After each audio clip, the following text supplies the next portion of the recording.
All right. It is time to talk weather tonight. Thanks for joining me. I am meteorologist Aaron Tuttle. You come to the right place. You're at AT's Weather. And here we're going to break down what's happening outside currently, what is going to happen overnight, and what is going to, put a smile on your face or make you really grumpy as you head to bed. Amazing we can do all of that all in just a couple of minutes. So we're going to make this rather quick. What I saw with the comments last night is, or was it at lunchtime today doing my live? He goes, I love it when you get right into it. So it must have been last night. Because I know sometimes, I'm a little long-winded, but and I've had this tendency to kind of just, expand. Well, because, I do a lot of talking, but I understand you're short for time, you want to get things moving, you're like, come on, pick up the pace, right? And you're also used to watching the weathercasts, on television, usually right around 3.5 minutes, because that's about the most your attention span can tolerate. So I go a little longer than 3.5 minutes usually, but tonight I'll keep it rather short, all right? So I just got to give everybody a little time. This is called padding. This is called a stretch. Give Facebook time to notify everybody and YouTube and all that kind of stuff, because all those notifications don't all come in at once, believe it or not. Sometimes they take a minute or two, and it takes time for everybody to kind of get on board. So shout out to all my peeps there on YouTube checking in, and your comments. Same thing for Twitter and Periscopes. You guys, appreciate you watching there. Facebook pages, I got 2 of them going. One, the main page, most of you are on, and then the private Facebook closed group page for all of my AT's fans that become fan subscribers, either through Patreon or through the Facebook platform. So I appreciate your support there as well. So we're going to be talking about some fun stuff tonight. It's called snow. So let's go ahead and jump right into it. First thing I want to tell you is this is my website, aarontuttle.com. And I've got a lot of stuff on here on the data tab. You click data, all kinds of stuff that'll keep you busy all day long. But what we're focusing on right now is the soil temperatures, and they're into the mid-40s. So that's why this event's not going to be that big of a deal for us. Even though we're going to see some snow, it's not going to be, crazy buku amounts of snow. However, if you're concerned about traveling here in Oklahoma City, and it is going to snow overnight, so there'll be snow in the morning. This is a nice little feature for you can take a look at. This is the snow routes that the city takes care of. And then the snow road conditions across the entire state are on here. In northern and northwest Oklahoma, it's got some moderate road conditions, meaning just a little slow go. And out in Kansas, at parts of the day today, they actually had a few roads and highways closed because of the heavy snow and the drifting snow and all that. So what is happening out there now? Let's take a look at it. Here's a look at the big picture across the state. So we have a mixture of rain and snow currently happening out there. There is an upper level low pressure system that's spiraling right here across north central Oklahoma, and so all this activity is rotating around the center of it, on the back side of it. Now the radar's trying to paint the transition, so whenever you see the white, that's the radar trying to change over the color table from the traditional rainfall color table to snow, and so that's what you see there. So I'm going to pause this here, and we're going to look. These little ping reports, which you can also get on my website, will show up here as those of you folks that have signed up for that. You can report your instant weather condition. So right now we've got rain and snow and or grapple. Grapple is like little snowflakes that kind of melt and they start to kind of harden to little bitty balls. They're not like sleet where it's clear, you can see through. It's not like that. It's more like little bitty balls, little tiny snowballs is basically what grapple is. And there's several reports out here across Watonga area, up around Dover, Kingfisher, Canton. Those reports are coming in there. And I saw some earlier up around Tulsa. I believe there were some grapple reports. There's some mixture of rain and snow just west of Catoosa. So there you go. So there's a mixture of rain and snow coming down into this. You can also see temperatures here into the mid-30s. Another reason why we're not too concerned about the roadways, because we're looking at still temperatures technically above freezing just by a couple of degrees. And this event is just now underway. Remember I told you the sweet spot's from 9 p.m. to 3 a.m. for this entire system. And we're going to get some good snow out of it, believe it or not. I talked about this at lunchtime today. Wouldn't be surprised to see an inch of snow here in Oklahoma City. All right, well, let's take a look at the wind chill values, which you can expect currently when you walk out the door. It's into the 20s. So even though air temperatures are into the mid-30s, the actual wind chill value, you got to subtract about 10 degrees from that in some cases, especially even out in the Panhandle, it's even colder than that. Now let's take a look at the upper level low pressure system. This is it right here. So this is looking at the mid levels of the atmosphere, and this is the area of spin. You can't physically see it, but the computer models can see it, the satellite imagery can see it. So this is what we're talking about. So that's the area of lift overall. So that's the storm system. And we're getting the instability rotating around the back end of it, and that's what's producing this round of snow that's moving through. Now as we go through time, the low actually lifts off to the east across Missouri by midnight. It's now out in this area, and it's actually filling in. In other words, it's weakening. It's no longer that concentric closed circle I like to see. It's becoming more of an open trough, which means it's weakening. So in other words, it's strengthened across Kansas today, and it's still strong now, but it's going to weakening as we go in the overnight hours. So its best bang for the buck, believe it or not, was during the day today and now this evening, moving on in. Now here's a look at, you drop the atmosphere down a few thousand feet from this level, and you're going to get the sweet spot. Now, the sweet spot is where you get a lot of what we call vertical velocity. In other words, a lot of lift in a concentrated area. And what happens is on this map, you're looking for the brighter colors. As we head into, this is 9 p.m., this is midnight. What do you see? You see this brighter colors anchored right here over central Oklahoma. That's good, because guess what that means? That means heavy snow production. And that'll shift southward into southern Oklahoma, believe it or not. So yes, southern and southeastern Oklahoma get a little bit of activity out of this. And then by daybreak, 6 a.m., it's gone. History, toast, done. So that's what I'm saying. We got 9 to 3 is our sweet spot for this lift in the atmosphere to squeeze out all that moisture in the form of some snow. If you look at the sounding, by the way, this is a look at it, and it is completely saturated. These two lines, the red and green, are right up against each other. That means complete total saturation atmosphere from the surface all the way up to, good grief, we're looking at 3,000 meters off the ground. So it's way up there. That's more than 10,000 feet, by the way. And there's also a lot of lift in that layer. So that's going to help produce the snow here. And you can see temperatures. This is by midnight tonight, by the way, so a snapshot in time. It still has Oklahoma City roughly around 34 degrees, dew point 32. So yes, it can snow when it's technically not at the freezing point at the surface, because just above, in other words, this area right here, which is about a couple hundred feet off the ground, it's below freezing. And every point above that is all below freezing. So it's snow all the way up to beat the band, except that last couple hundred feet is where it's going to try to melt, but that's too little too late. It'll hold together, and then that's where we get some snow. Now, the other thing is temperatures. It'll be chilly, in the morning hours. We're looking at low 30s. Now, you factor in the wind when you head out, we'll be in the low 20s. So wind chill values overnight tonight to early tomorrow morning will be quite chilly. We're going to have teens in the north and west as well, even cold in eastern Oklahoma. And then as we head into the afternoon, we're going to rebound. Any snow that we get overnight, by lunchtime, most of it's probably already gone. And that pretty much includes most of the state. Now, here's get to the details. All right, we talked about the timeline. This is a look at how things ought to progress. We got the mixture of rain and snow here as we head into this now, which is 9 o'clock hour. And there's 10 o'clock, 11 o'clock, 12 o'clock. So we're at midnight. 1, 2, 3, 4, 5 o'clock in the morning. Look, it's 6, it's gone. So it kind of trends off into flurries here in southeast Oklahoma at daybreak. And look, also, if you notice, this little spot right here, by around 4 to 6 o'clock, believe it or not, some flurries moving into North Texas, across the Red River, on into just close to Dallas, but not quite. Now, southwest Oklahoma doesn't really see much at all with this system. This will kind of affect northern, central, eastern, and southeastern Oklahoma. Now, here's a look at the total snowfall expected within this. I'm going to show you a couple of options here. This is the average. This is just an overall kind of a model blend, if you will. And it's got, so this is the blue area, is light blue, is 1 to 2 inches. All right, that's smack dab over central Oklahoma, right here in Oklahoma City. Woohoo! Now that's a mean, what we call it. If you want to look at the max, in other words, you take the max plot of every model and you look at how that comes out, you get a little bit better coverage.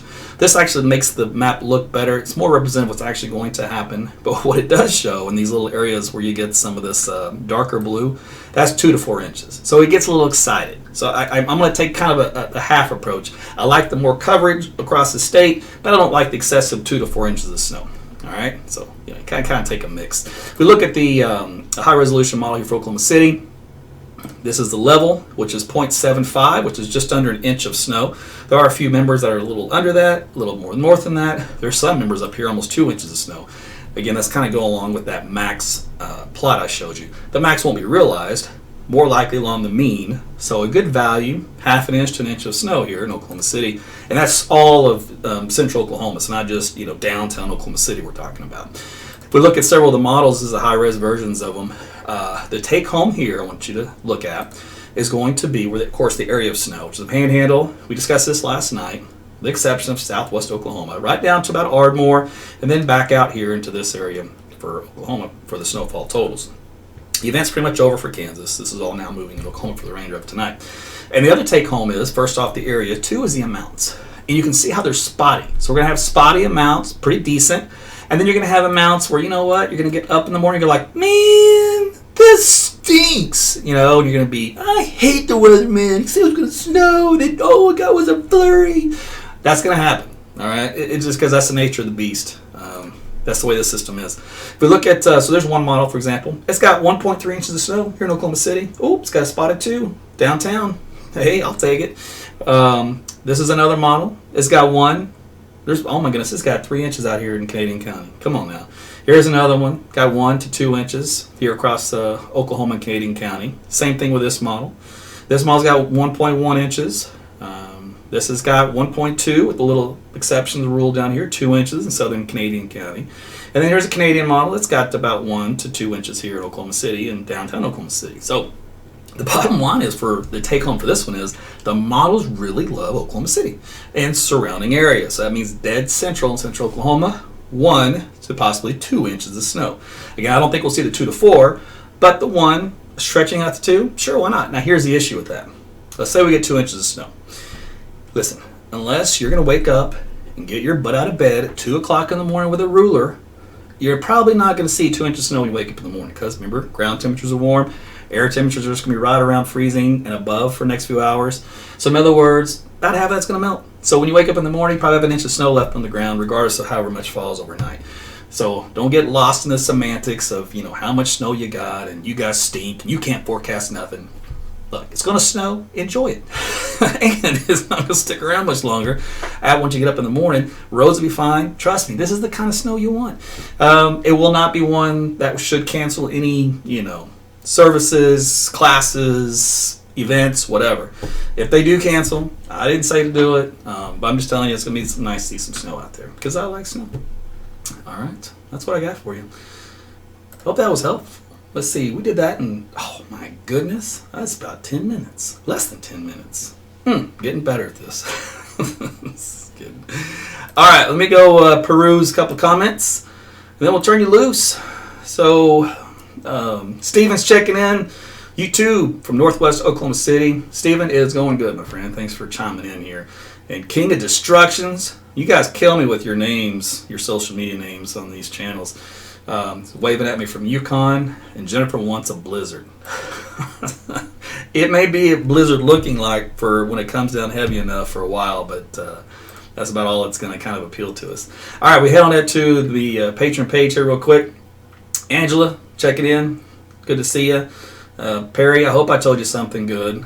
Larry, yep, I hope I told you something good. Depends on what you want. There's a couple of my followers that just do not want snow, and they make it known. Kristen, you're not getting right into it. I got as close into it as I could. Remember, I have to stall a little bit, let Facebook let everybody know. Brandy, good to see you. Yeah, I said the S word. And Karen's here. Late to the party, but she did make it. Good to see you.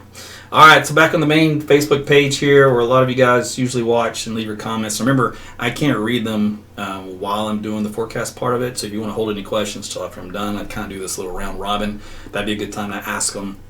And then I can try to get as many as I can. It usually cuts everything but the last, I think, 25 or 30 comments off. So above that, I'll never be able to see what you said. Just keep that in mind. Thunder just won a close one. Woo! I said the Thunder game on Friday night with Denver. Oh, great game. It took Jody to see her first NBA game. And boy, did we pick a good one. That worked out really good. So I had some guys at work that he couldn't go. He goes, heard you talking about the Thunder game. You want my tickets? I'm like, yeah. So it worked out. We saw a great one. All right, let's see. Brianna, please talk about the Mac area to Clayton, please. Well, hopefully I covered the whole state, so hopefully I cover everybody. I can't do, obviously, every town in specific detail. We'd be here all night. But I tried to cover at least the general consensus. Was just snowing huge flakes in Enid, Kristen says. Awesome. Dottie says Grapple. Yeah, Grapple with an A. But yeah, it's Grauple. Let's see, Ron says, I used to do the ping thing, but quit because the government was tracking me. All right, man. Get that tinfoil hat off. It's actually pretty cool if you sign up for it. It helps my job and the weather service job to be a lot easier because, we have all these fancy tools, radars, observations, etc., but nothing beats eyeball ground truth reporting. And that goes with storms, tornadoes. That's why we have storm chasers out there that go around and chase these crazy feats of destructive wind, because nothing beats a good eye ground observation. All right. Let's see. Donna, snow for Tulsa. Yeah, a little mixture of rain and snow. Models aren't too excited for you guys. I think at most I saw was about a ½ inch in your area. They seem to really love central Oklahoma for the bullseye of the best snow totals. Let's see. Right, Dottie. Okay, so I've had a few people ask me. I talked about this today at lunch. There was, I'm not going to say who, because I'm not going to get into that, but there was a local Met here in town that gave a tornado forecast for the spring. Okay, so it's very difficult for me to deal with this. So I'm going to be as very politically correct as possible. All right. If you're new to Oklahoma, we have tornadoes around here, and most of them typically happen during the springtime. Now, they can happen any time of the year, and they often do. Matter of fact, we've had a tornado in every month of the year. But from middle of March to the middle of June is when we have our fair share of all tornado counts. We have them other times, but again, that's the big basket of tornadoes. Now, some years we have hardly any. Some years we have none. Some years we have a bunch. Every year is different. No year is the same. No two are the same. Long-range forecasting, there's very little skill. Seasonal forecasts stink. All right, I'm just telling you now. Seasonal forecasts stink. Always have. I don't know what's going to take for them to get better, but right now, they're still in that category. Now, last year was the first year ever where some researchers used some different analog techniques to try to forecast the tornado season. Now, they did, I'm going to say, fairly well. It wasn't perfect. It wasn't, stellar. Was it better than all the prior forecasts before? Yes. Now, here's the problem. In science and experiments, it's great to get an outcome, but let's see you repeat it and get similar type results. So this year we'll see how well they do, but their forecast isn't even out yet because it's still, they watch everything from ocean temperatures and circulations across India to the Pacific Northwest to the Arctic circulation, all these teleconnections indices in a magic bowl, if you will. Now, this isn't new. This has been going on for eons. A lot of the day traders in the energy sector, like Joe Bastardi's a big one, they look at analogs, years past, and look at all these circulations and patterns. They try to correlate the two, and they try to produce a seasonal outlook. Sometimes they get pretty decent. Other times they stink it up. And it's not for lack of trying. It's just the science is limited. So when you're trying to get specific with tornadoes, you're asking for trouble. All right. Now here in Oklahoma, back to the original subject, and then I'll let you go, is we start mid-March, getting through mid-June with our peak season every year in May. All right. It's always been that way. Always will be that way. If you were to put a bullseye across the state, it's literally, I think, May 15th for the Oklahoma City greater area when you average all the days together. All right, as far as the peak of tornado season, the most you'll get, the most day, when you average it out. So that holds every year. That part of the forecast, you want to go out and say that every year, that's great, because that's what I do. That's what every other meteorologist does, what the National Weather Service does.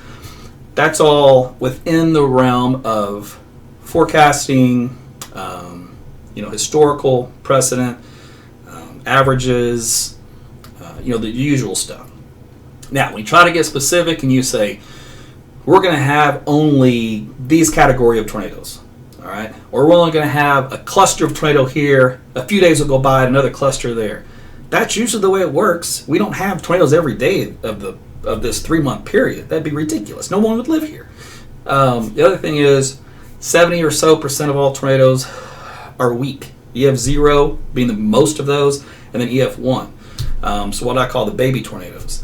So even though they're kind of scary in principle and in theory, and when you see them on the TV or when you track them on radar, that's the best kind of tornadoes that you want because they're easily survivable. They do very minimal damage, good structure, your safety in mind as far as you preparing and planning.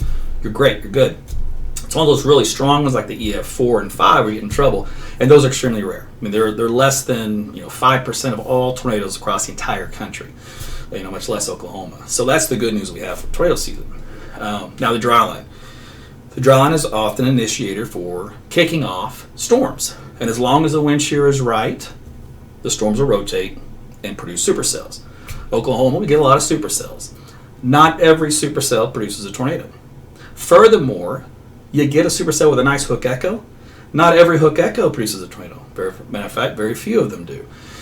This is a good thing. In other words, what I'm trying to tell you is tornadoes are very difficult to produce for Mother Nature. It requires ideal, perfect scenario conditions, which are rarely there. There's usually something missing. There's too much of this ingredient, not enough of that ingredient, and so it makes them hard to occur.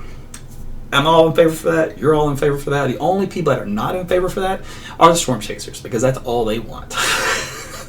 That's a whole other story. All right, so now, where is the dry line set up typically? Western Oklahoma, always.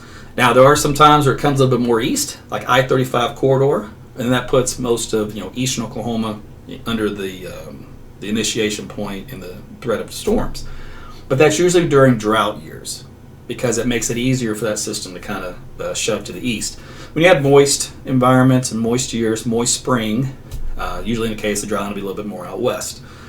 But each system is different, and the timing of each system is different. I can't tell you how many times I heard gloom and doom. We're all going to perish from this storm coming in from California and the Pacific in 4 or 5 days. And then the timing is way off. It comes in across the state at 3 o'clock, 4 o'clock in the morning. When we're all asleep, all the ingredients have gone. The heating of the day is gone, so the CAPE values are non-existent. The cap strengthens overnight, which means you can't get any surface-based storms. It's just so many things that go wrong in these situations. So when I see these types of forecasts like the other day, and like I said, several people shared it to me, it just grates on my nerves because you have to keep in mind it's TV, all right? TV needs ratings. They need you to watch. Fear drives ratings. Fear drives action. Fear drives you to watch. So when you see stuff like that, I want you to do this. That's me dropping a grain of salt, all right? Now, when it comes to an actual event where you have storms and they are expected, just be weather aware. Use my weather app, AT's Weather to Go. If you don't like that one, use another app. I prefer to use mine because it predicts tornadoes before they even occur. So that's an extra 15 minutes to keep you safe. And it's free, doesn't cost you a thing. So do that. Get other radar apps on your phone. Know weather radio. There will be sirens around if you're into big cities and they got the tornado sirens. Those are usually the last ditch resort though. That's kind of a, don't take offense, but it's kind of like a, hey dummy, in case you hadn't been paying attention, there's a tornado warning. So you don't want to be in that situation. You want to be the one that's already knows that the environment is there for that day and you already have a plan in place. All right. When you do have the plan in place, it's always the same. Lowest floor, away from all outside walls, the center part of your home. If you got a bathtub, use it. Closets, all that kind of stuff is all good. Storm shelters, obviously, both in ground, above ground, outside, inside, doesn't matter. They all do the same purpose, and that's protect you from flying debris. I can't tell you this, though, that typically the most injuries that occur from a tornado is when it's over and you didn't adequately prepare and you walk around barefoot and you get nails through the bottom of your feet, all right, from stepping on stuff. Believe it or not, that's one of the biggest injuries from tornadoes. So those are the kind of things you got to keep in mind when every year if you live in Oklahoma. If you're new here, again, that's what we deal with. So when you see forecasts that predict above normal tornadoes and they're all going to be centered over here and they're going to be in clusters over there, just ignore it. Seriously, just ignore it. It's dumb. All right, just don't listen to that stuff. That none of that stuff is ever going to pan out. Each event is separate on its own, stands on its own fruition. So just make sure of that day you know where the specific threat is, and you know the timing. All right, these are all things that you know a few hours to maybe the day before the event, not 2 months before the event. That's not how this works. So when you see stuff like that, again, just ignore it, but then just pay attention on the day of, and maybe if you got some plans for the weekend, let's say it's a Thursday and there's potential for severe weather on the weekend, you're not going to get a whole lot of detail that's going to be accurate on that Thursday, but Friday will be better. Obviously, Saturday will be better, and Sunday, if it's on a Sunday, be extremely good. So forecasting is a lot better nowadays when it comes to that kind of stuff, and the fine-tuning, narrowing of these specific areas, all that's great. But again, that doesn't really reveal itself until you get about 24 hours out, because you have to deal with the cap strength, you got to deal with the timing of the system, you got to deal with true instability. There's something called what models forecast to be and what reality is, and the two never typically meet identically. There's always some discrepancy, and that's what the meteorologists do. That's what they, what they're trained to do. Honestly, in the future, the National Weather Service role, manpower-wise, in my opinion, just from watching things, talking with people, being in and out of this whole business, over time, it may take several years, may take a couple of decades, but their focus is going to be more severe weather oriented preparedness when it comes to manpower, because computers and models are getting good enough to take over most of the other responsibilities. So in other words, day-to-day temperature forecasts, day-to-day cloud cover, wind direction, all that kind of stuff. Those types of things, the models are getting good enough, both short-term and long-term. Long-term meaning 5 days, maybe 7 days, something like that. We're not talking long-term like 2 to 3 months.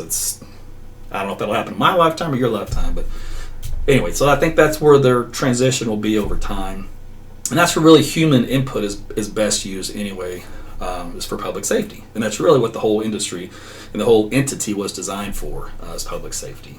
So there you go. There's my really long 20-minute rant over forecasting tornado season. So when people ask me, hey, do you think there's going to be a lot of tornadoes this year? I say it's going to be average plus or minus. Might get a little more, might get a little less. You know what? And that answer works every year. Because are you going to go home, in other words, if I tell you, let's just say, you know what? Instead of having 60 tornadoes in May, we're going to have 65. What are you going to do with that information? You go home and go, we're going to have 5 extra tornadoes in May this year. AT said so. It's silly. It's pointless. All it takes is one tornado, just one, to change your life, turn it upside down, or to cause problems. So you want to make sure that you're prepared. You just want to make sure you pay attention. Do the best you can to protect yourself, your family, in that situation. And in the end of the day, know that the majority of them are small and very rare, very, very rare to get the big ones. And unfortunately, the big ones do cause a loss of life, more so than the small ones do. And that does happen on a rare occasion, and it's never good. It's usually circumstances that we all wish we could control better. So I'm not going to take that away from any past event, because there will be future events like that. And the only way to try to avoid that is better construction, so better engineering standards, more awareness. Those are all things will help out for those big types of tornadoes. And then you go any further than that, you're getting into philosophical or the religious discussion, or things that become sensitive to people. So you want to avoid all those types of conversations and just do what you can to protect yourself and your family. And always have a game plan. That's all you can ask for. Life is not fair, and life will do stuff that we don't agree with or don't like. Happens to all of us, either big or small, and tornadoes fits into that same type of category. So my advice to you is don't panic, don't fear it. Just every year, just stay aware, have a game plan, know where you're going to go, know how you're going to protect the kids, the pets, if you got a shelter, if you got a closet, whatever it's going to be. And if you need to, practice. Say, hey, this is our tornado drill. We're going to practice it every March. Say you put on the calendar, use your Google Calendar, March 15th, repeats once every year. What is March 15th? Today is Severe Weather Practice Day, where you go through the whole process of taking your family where you're going to go, and you act it out. You got kids that play sports, you put helmets on them. They go, Mom, this is dumb. I don't care. You give them the whole mom lecture. You say, I don't care, do it. Trust me, they will thank you, because what happens is in situations, where your brain can lose touch with reality because it goes to a fight or flight instinct. All right. So the critical process of logic sometimes is detached as emotion and part of your brain kicks in and takes over. So it's always good to practice. You can do it. Obviously, practicing more than once is going to be better, but at least do it once, so that you've at least done it. You've gone through the motions. You know at least what you've done before. If you can remember, hey, I know my brain, I can't think. All I know is I'm going crazy. There's a tornado coming. What do? Oh yeah, we practice. We go to this closet. Grab your sister. Whatever it may be. But those are the kind of things that will help if you practice every year. It also helps to reduce anxiety, reduces fear, all that kind of stuff. Now, when I do cover tornadoes across the state, I have a completely different approach to this. So mine's more scientific. Mine's all logic driven. I leave emotion out of it. I give it just the science part of it. I don't stretch anything. I don't hope for something. I don't lie to you and tell you this thing's going to produce a tornado at any time when it clearly won't. And I will tell you all the reasons for why it will or why it won't. If it's going to get to that position, I'll tell you why it's going to happen. I'll walk you through it and explain it. So that's kind of how I approach it. So there's no anxiety involved. It's very calming. Honestly, it's like taking a Xanax or drinking a glass of wine, and then sitting back and relaxing. Even though we got tornadoes, going through your area. That's kind of on the level that it's at versus, because I used to work in that industry. It's jump up and down and scream as loud as you can. To me, it does nothing to help people out. It always irritated me. And unfortunately, it was the nature of the beast. When you work in television, you got to do what you're told. So I don't hold, some of these guys, to the fire because I know what their bosses are telling them. I know some of them may want to do it a different way, but they're not allowed to. There's some old news sayings, if it bleeds, it leads, kind of a deal. Well, that's the business you're watching. It's a circus, and they're fighting to entertain you, both at the level of however many bells and whistles they can throw at you, to how much fear they can install you to get you not to change the channel. There's all kinds of ploys in play to make sure that you stay and you watch. And so the more they can show you visual impacts, the more they got you hooked. And that's unfortunate. I could tell you many stories when I worked in the TV stations and things that happen behind the scenes and make your skin crawl. It made my skin crawl. One of them, I think I just got to this market, and I had a disagreement with my boss at the time. And this is how I was like, welcome to Oklahoma City. And it was, you guys have those maps. You see the maps of on air, right? TV maps got little counties colored, and they'll say whatever in those counties. Well, a competitive station had their, what they call a bug up on the air, and it said strong storm. All right. And I'm looking at it as a meteorologist, new to the market, going, it's barely even a shower. I said, it's not even a storm. I said, what is this nonsense? I'm not putting my bug up. That's dumb. My boss comes back there and goes, why isn't our bug up? And I'm like, because it's a shower? And she said, well, they got their bug up. And I said, yeah, I'm not selling myself out for a shower. And then she said, well, I'll find somebody who will. And I said, all right, Aaron, welcome to Oklahoma City. And from that point forward, I knew how the game was played. And you either play the game or you get out. Now, you know as well as I do, when you're trying to make a living and you have to work for the man because you're not the man, you do what the man says. And you may be angry about it. You may close that door and just invent somewhere else, but that's the way it was. So that's another reason why I left that industry, is I couldn't stand some of the people that, made the rules, and you had to abide by them, because I am not a yes man.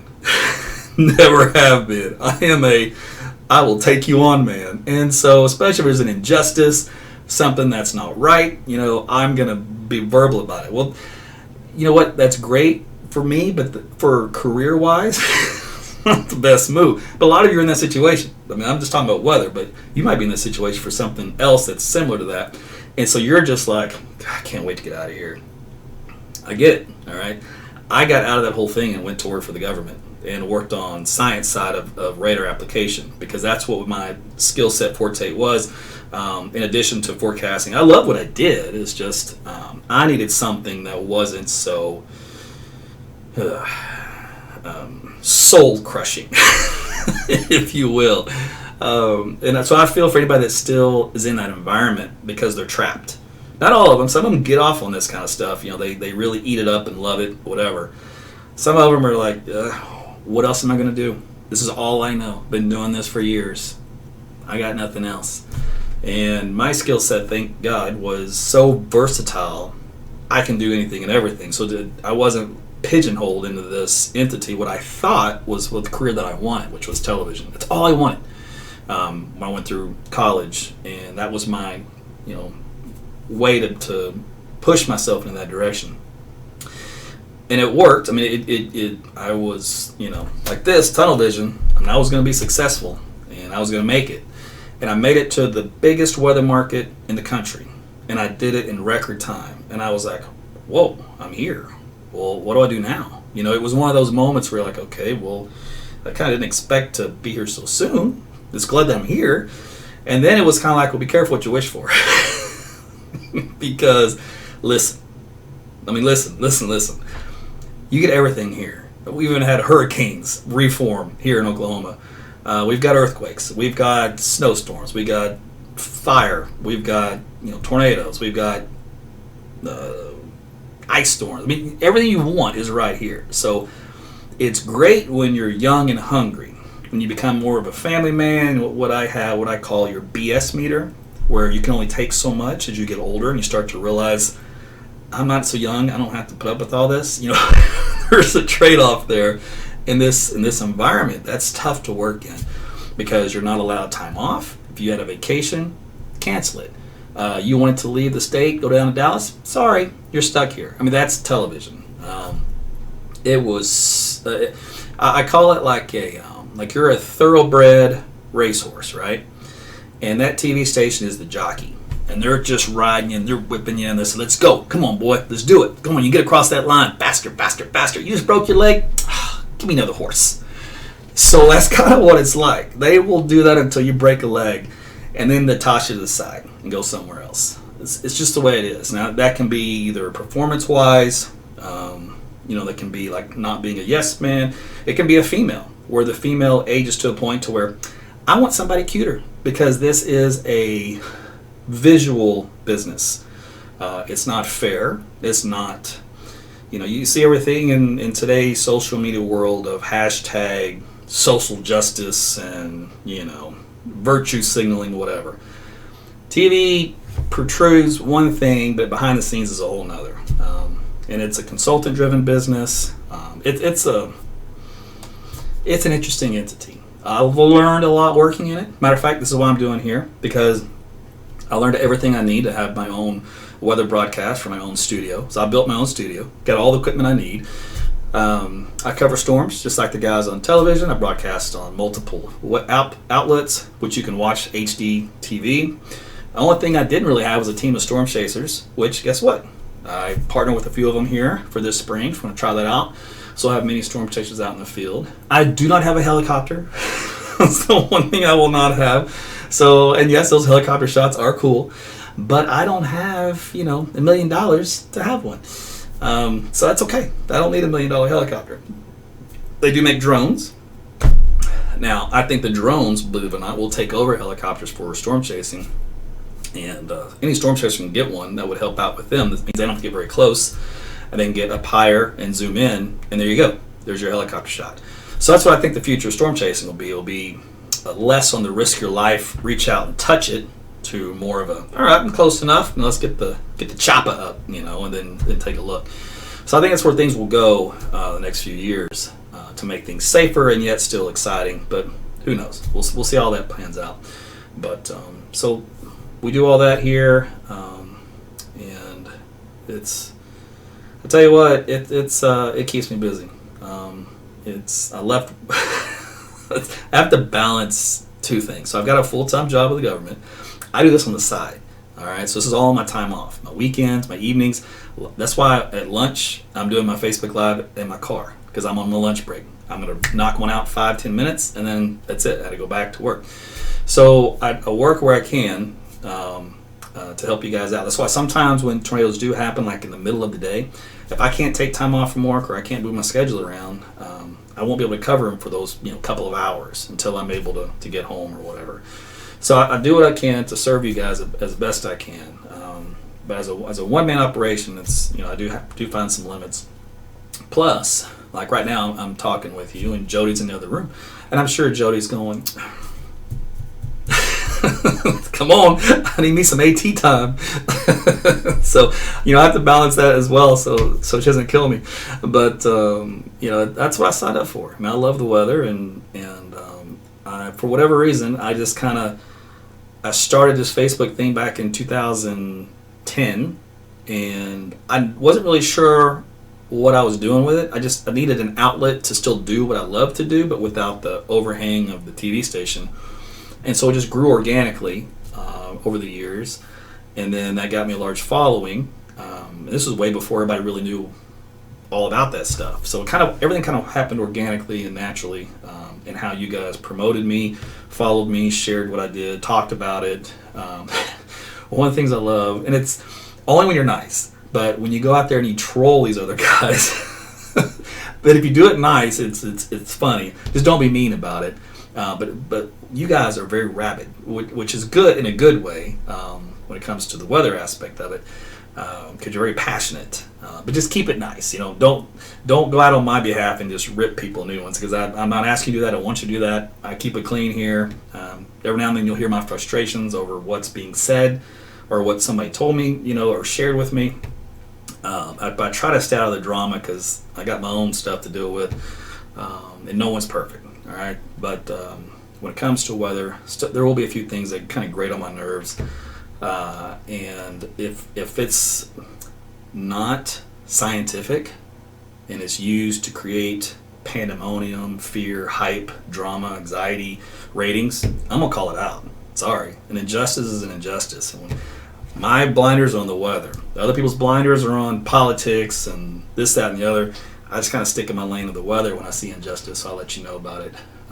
So that's why you could watch a guy on TV, and he might be going, jump up and down, going, got it right here, any second now, it's going to juice it over there. Here we go, five, here, I bet you this 5 seconds is going to be a tornado right here. And you'll see on me, and I'll go, this storm has no potential at all to produce a tornado. The inflow's been cut off from this storm to the south. It's going to have to regenerate and cycle. Right now it's going through a downward phase. Here's a look at the radar information at this level. Here's a look at the different dual pole products. And then you're going to be like, what? Well, this other guy said any second now we're all doomed. And you're over here going, bored, next storm. That's the way it works, because I'm not going to make it up. I'm going to tell you exactly what it's doing. So that's the difference that you're going to see in the spring if you watch my coverage. So I encourage you to try it out, flip it back and forth. You're going to come to the same conclusion everybody else does when they leave me comments, which is great because I love getting the comments, the positive reinforcing comments, because that helps me out. As you always want to be told, you're doing a good job, because it gives me feedback if I need to change anything or my approach on anything I do. For example, like the time for this. I mean, now we're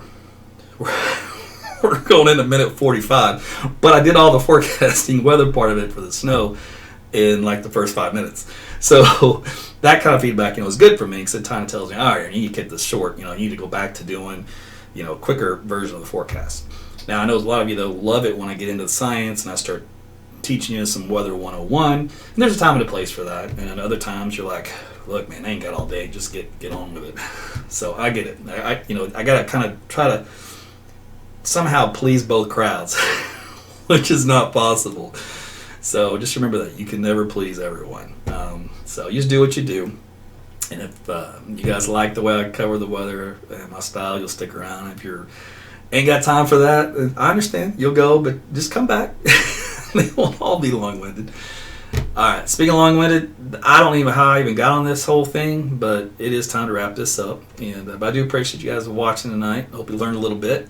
I did not anticipate giving you a little behind-the-scenes deal. That was That's just what happens here. I sometimes just kind of go off on a tangent. I see squirrels a lot. And so I lose track of what it was I was doing or talking about. But it's all good.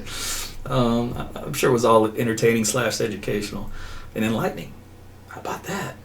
E, and E. So there's a thing somewhere in there. That is E, right? Educational, enlightening. All right. See, it's getting late. I gotta get out of here. All right, listen, guys, been great. Appreciate your comments and your remarks, both good and bad. Yeah, haters, feel free to hate, because it provides entertainment for me. And then in the past, I would have a fun game, or we would play Taylor Swift, and then I'd just block you. And the rest of the fans would be like, hey, block this dude, he's being a troll, and so then we'd have a little fun with it. And it's just, good-natured fun. So, but anyway, like earlier today, somebody kept hitting the angry face at lunch. And I was like, all I saw were angry faces. And I'm trying to focus, and it's like one of those things that's annoying. Okay, so we're trying to watch Curb Your Enthusiasm the other night. And Larry, the little Yorkshire Terrier, squirrel, decides of all times, now's the time to play with his squeaky play toy. And he acted like this thing was brand new, he's never seen it before, and he's just got to play. And it's just squeak, squeak, squeak. And I'm like, Larry, why now, buddy? You've had all evening, and this is the only time I have to sit down for the next 30 minutes, and then I get ready for bed and do other things. And you want to play right now? I'm just like, okay, come here, buddy. So we'll play for a few minutes and thinking, okay, you got to have a system. And then, but he doesn't. It's like the Energizer Bunny. And so I had to do something really mean. I had to take that toy, throw it in the other room, and shut the door. And he looked for that toy. He's like, Daddy, what'd you do with it? I'm just like, sorry, man. Buddy, Daddy needs a little daddy time. Anyway, so that was, I don't know why I brought that up. What was I talking about? But, yeah, I have no idea why I even got that story. I don't know how I even got to that whole point. What was my point? See, I've lost it. Man, it's getting late. Maybe I should be going to bed. Yeah, Jody puts on their hashtag Little Larry. So that's what we call him. He's a 3 pound, 2 pound? I can't remember. He's tiny. He's a little guy. But he's ready. Oh, if you've got a female Yorkie, Little Larry's ready. So send me a DM. I'll get her taken care of. So, pimping your dog out. I don't know, can you do that on Facebook? But anyway, otherwise I need to neuter that dude, because, yeah. Take care of that boy. Alright, it is bedtime. Timothy just called it, so I gotta get out of here. I knew I was going somewhere with that last story, and I don't even remember what it was. And I'm never going to remember. So, we'll just call it. But anyway. Alright, listen, you guys have been great. Thanks for watching, and enjoy the snow. Get up at midnight, 1, 2 in the morning, take a couple of pictures, and tag me. Post on your social media accounts, like your Twitter, Instagram. So make sure that I think they're all public. You can't put private stuff on those two. But if you tag hashtag AT's weather, it'll show up on my website. It'll populate like a bunch of snow pictures. It'll be kind of cool. It's a new thing I added. It's just getting people to come acclimated to do that. I've had a few of you do it for me, which is awesome, just to show that it works. So maybe over time we can get more and more. It'd be cool to see whatever's out there. It doesn't have to be snow. It could be some other ominous looking clouds. Whatever you got at the time. And then we'll go from there. All right. Sleep tight, everybody. Sweet dreams. And we'll talk again soon. Take care.